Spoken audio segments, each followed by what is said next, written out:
Selamat malam, saya Ethor, kembali hadir untuk Anda. Dunia kembali menyorot kawasan Timur Tengah, di mana konflik Iran-Israel memanas dan menyeret kekuatan global ke pusaran yang semakin berbahaya dan rumit. Malam ini, kita akan membahas eskalasi di Timur Tengah, intervensi Amerika, misteri penembakan di Bali, serta ketegangan antara Kamboja dan Thailand. Mari kita mulai dengan sorotan utama malam ini. Iran berduka. Di setiap sudut kota, suasana duka menyelimuti. Tangisan dan doa terdengar di jalanan, di rumah-rumah, di masjid-masjid. Warga berkumpul, menyalakan lilin, mengenang mereka yang telah tiada. Setiap wajah menyimpan cerita kehilangan, setiap pelukan adalah upaya saling menguatkan di tengah tragedi yang belum berakhir. Serangan sejak Jumat menewaskan sedikitnya 224 orang, mayoritas warga sipil. Jumlah korban terus bertambah seiring waktu, dan banyak di antaranya adalah anak-anak serta perempuan yang tak berdosa. Ambulans berlalu lalang tanpa henti, rumah sakit dipenuhi korban luka, dan keluarga-keluarga menanti kabar di luar ruang gawat darurat. Setiap angka korban bukan sekadar statistik, melainkan nyawa yang direnggut secara tragis. Visual kehancuran dan keluarga yang kehilangan menjadi wajah nyata perang, jauh dari retorika politik. Rumah-rumah hancur, kenangan-kenangan terkubur di bawah puing. Anak-anak kehilangan orang tua kehilangan anak. Di tengah reruntuhan, harapan terasa rapuh, namun mereka tetap bertahan, berusaha saling menguatkan. Setiap sudut kota kini menyimpan kisah pilu yang tak terbayangkan. Pemerintah Teheran bersumpah membalas, sementara dunia menyerukan deeskalasi yang nyaris tak terdengar. Pernyataan-pernyataan keras dilontarkan, namun suara rakyat yang menginginkan perdamaian seringkali tenggelam di tengah hiruk-pikuk politik. Di ruang-ruang diplomasi, negosiasi berlangsung alot, tapi di lapangan, penderitaan rakyat terus berlanjut. Upaya diplomatik berjalan, tapi kekerasan terus meluas, memperburuk krisis kemanusiaan. Konvoi bantuan terhambat di perbatasan, sementara para diplomat berdebat mencari solusi. Di luar gedung-gedung perundingan, masyarakat sipil turun ke jalan, menuntut perdamaian dan akses kemanusiaan. Namun, harapan akan gencatan senjata masih jauh dari kenyataan. Infrastruktur vital rusak, korban luka melampaui 1.000, dan sistem medis kewalahan. Rumah sakit kekurangan obat dan alat medis, dokter dan perawat bekerja tanpa lelah, seringkali tanpa istirahat. Banyak korban harus dirawat di lorong-lorong rumah sakit, sementara listrik dan air bersih semakin sulit didapat. Setiap hari, tantangan baru muncul, memperberat beban para tenaga medis dan relawan. Bantuan internasional sulit masuk, sementara warga Iran hidup dalam ketakutan dan ketidakpastian. Banyak keluarga terpaksa berlindung di tempat penampungan darurat, menunggu bantuan yang tak kunjung tiba. Antrian panjang untuk makanan dan air bersih menjadi pemandangan sehari-hari. Anak-anak tumbuh dalam bayang-bayang trauma, dan orang dewasa berjuang menjaga harapan di tengah situasi yang serba tidak pasti. Tragedi ini mengingatkan, setiap angka korban adalah alasan mendesak untuk perdamaian. Di balik setiap nama, ada keluarga yang berduka, ada masa depan yang hilang. Dunia harus bersatu, bukan hanya untuk menghentikan kekerasan, tapi juga untuk memulihkan harapan. Setiap upaya perdamaian adalah harapan baru bagi mereka yang masih bertahan di tengah puing-puing kehidupan. Israel juga berduka. Korban tewas kini 16 orang, dengan serangan balasan Iran menembus pertahanan dan menambah kepanikan. Siren, ledakan, dan kerusakan menjadi rutinitas menakutkan bagi warga Israel. Pemerintah menghadapi tekanan membalas atau menahan diri di tengah kecemasan publik yang terus meningkat. Sekolah ditutup, aktivitas publik dibatasi, dan rasa aman menghilang. Amerika dan sekutu mendesak deeskalasi, tapi tekanan politik domestik tetap kuat. Kisah para korban memperlihatkan penderitaan manusia di balik statistik. Di kedua sisi, warga sipil menanggung beban terberat konflik ini.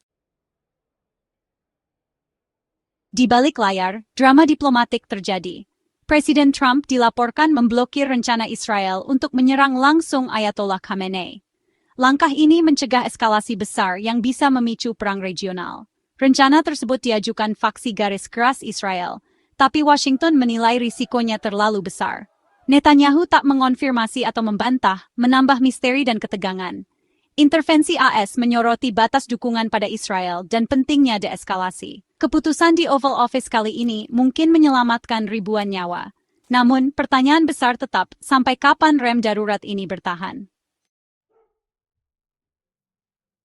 Dari Timur Tengah ke Bali, misteri penembakan yang menewaskan warga Australia, Zivan Radmanovich, dan melukai rekannya, mengguncang masyarakat internasional. Kejadian tragis ini terjadi di sebuah villa mewah di kawasan Canggu, Bali, yang selama ini dikenal sebagai destinasi wisata yang aman dan damai. Zivan Radmanovich, seorang ekspatriat Australia yang dikenal di komunitas lokal, tewas di tempat, sementara rekannya, Sanar Ghanim, mengalami luka serius dan dilarikan ke rumah sakit terdekat. Insiden ini langsung menarik perhatian media, baik lokal maupun internasional, karena melibatkan warga asing dan terjadi di tengah kawasan wisata yang ramai. Polisi Bali awalnya mengumumkan telah menangkap seorang tersangka yang diduga terlibat dalam penembakan tersebut.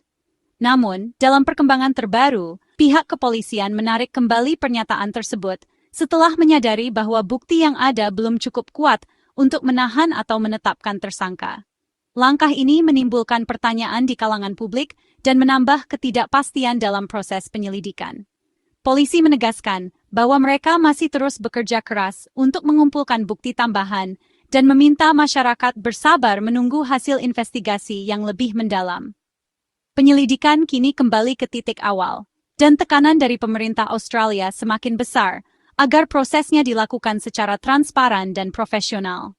Kedutaan Besar Australia di Indonesia telah mengirimkan tim khusus untuk memantau perkembangan kasus ini dan memberikan dukungan kepada keluarga korban. Media Australia dan internasional terus memberitakan kasus ini, menyoroti pentingnya perlindungan bagi warga asing di Bali, serta menuntut kejelasan dan keadilan bagi para korban. Sanar Ghanim, korban luka yang selamat dari insiden penembakan, kini menjadi saksi kunci dalam penyelidikan. Kondisinya masih dalam perawatan intensif di rumah sakit, namun ia telah memberikan keterangan awal kepada pihak kepolisian. Informasi dari Sanar diharapkan dapat membantu mengungkap motif di balik penembakan ini, yang hingga kini masih menjadi misteri. Polisi juga berupaya melindungi keselamatan Sanar, mengingat perannya yang sangat penting dalam kasus ini. Insiden penembakan ini telah mengusik rasa aman di Bali, terutama di kalangan pelaku wisata dan wisatawan asing. Banyak turis yang merasa khawatir dan mempertanyakan keamanan di pulau ini, sementara para pelaku usaha pariwisata berharap agar kasus ini segera terungkap agar kepercayaan wisatawan dapat pulih. Pemerintah daerah dan aparat keamanan pun meningkatkan patroli dan pengawasan di kawasan wisata untuk mencegah kejadian serupa terulang. Polisi kini fokus meninjau rekaman CCTV di sekitar lokasi kejadian, menganalisis bukti forensik yang ditemukan di tempat kejadian perkara, serta mewawancarai sejumlah saksi yang berada di sekitar villa saat insiden terjadi. Proses investigasi ini berjalan intensif, namun publik masih menunggu kejelasan dan hasil konkret dari upaya polisi. Banyak pihak berharap agar teknologi dan kerjasama internasional dapat mempercepat pengungkapan kasus ini. Kasus penembakan di Bali ini telah menjadi sorotan internasional, dengan banyak negara memantau perkembangan penyelidikan. Dunia menanti terungkapnya kebenaran di balik tragedi ini, berharap keadilan dapat ditegakkan dan keamanan di Bali tetap terjaga untuk semua. Di Amerika Serikat, pemerintahan Trump sempat menggemparkan dunia dengan mempertimbangkan travel ban untuk tiba 6 negara. Kebijakan ini bukan hanya sekadar larangan perjalanan, tapi juga menimbulkan gelombang reaksi di dalam dan luar negeri. Banyak pihak menilai langkah ini sebagai upaya memperketat keamanan nasional, terutama setelah serangkaian insiden yang memicu kekhawatiran akan ancaman terorisme. Namun, daftar negara yang terdampak sangat luas, mencakup negara-negara mayoritas Muslim dan beberapa negara Afrika, sehingga menimbulkan pertanyaan besar tentang diskriminasi dan keadilan. Kebijakan ini menuai kritik tajam dari berbagai kalangan. Di jalanan Washington DC, ribuan orang turun ke jalan, memprotes apa yang mereka anggap sebagai pelanggaran hak asasi manusia dan nilai-nilai Amerika. Di dalam Kongres, perdebatan sengit terjadi antara kubu pendukung dan penentang, memperlihatkan betapa terbelahnya opini publik mengenai isu ini. Para aktivis HAM, pengacara, dan tokoh masyarakat berjuang keras agar kebijakan ini dibatalkan. Sementara pemerintah bersikeras bahwa keamanan warga negara adalah prioritas utama. Di sisi lain, para pendukung travel ban menilai kebijakan ini sebagai langkah tegas untuk melindungi negara dari ancaman luar. Mereka percaya bahwa pembatasan ini dapat mencegah masuknya individu yang berpotensi membahayakan keamanan nasional. Slogan Security First menjadi seruan utama mereka, dan mereka menuntut pemerintah untuk tidak mundur demi keselamatan bersama. Namun, para penentang khawatir bahwa kebijakan ini justru akan merusak reputasi Amerika di mata dunia. Banyak pelaku bisnis, pelajar, dan wisatawan dari negara-negara terdampak merasa terdiskriminasi dan tidak lagi melihat Amerika sebagai tujuan yang ramah. Ekonom memperingatkan bahwa larangan ini bisa berdampak buruk pada sektor pariwisata, pendidikan, dan investasi asing yang selama ini menjadi tulang punggung ekonomi Amerika. Sementara itu, di belahan dunia lain, tepatnya di Asia Tenggara, konflik perbatasan antara Kamboja dan Thailand kembali memanas. Sengketa ini berpusat pada kuil Preah Vihear, sebuah situs warisan dunia yang terletak di perbatasan kedua negara. Kamboja menuduh Thailand melakukan pelanggaran kedaulatan dengan mengirim pasukan ke wilayah yang dipersengketakan. Protes besar-besaran terjadi di Kamboja, menuntut keadilan dan pengakuan atas hak mereka atas kuil bersejarah tersebut. Pemerintah Thailand membantah tuduhan tersebut dan menegaskan bahwa mereka hanya menjaga wilayahnya sendiri. Mereka mengklaim bahwa kehadiran militer di perbatasan adalah untuk memastikan keamanan dan mencegah eskalasi konflik. Pernyataan resmi dari pemerintah Thailand menekankan pentingnya menjaga stabilitas kawasan dan menghindari provokasi yang bisa memicu bentrokan bersenjata. Alih-alih memilih jalur militer, kedua negara akhirnya sepakat untuk membawa sengketa ini ke Mahkamah Internasional di Den Haag. Proses hukum ini menjadi sorotan dunia karena menunjukkan komitmen kedua negara untuk menyelesaikan konflik secara damai. Para diplomat dan pengacara dari Kamboja dan Thailand bekerja keras mempersiapkan argumen terbaik mereka, berharap keputusan pengadilan dapat membawa keadilan dan mengakhiri ketegangan yang telah berlangsung lama. Meski demikian, situasi di perbatasan tetap tegang. Pasukan bersenjata dari kedua negara masih berjaga, dan insiden kecil kerap terjadi.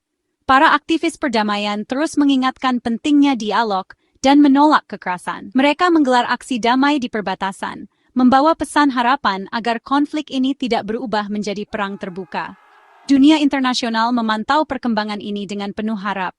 Banyak negara dan organisasi internasional menawarkan bantuan mediasi, namun jalan menuju perdamaian masih panjang dan penuh tantangan.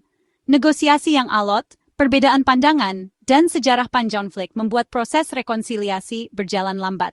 Sengketa perbatasan Kamboja-Thailand menjadi contoh nyata betapa pentingnya diplomasi dan dialog dalam menyelesaikan konflik.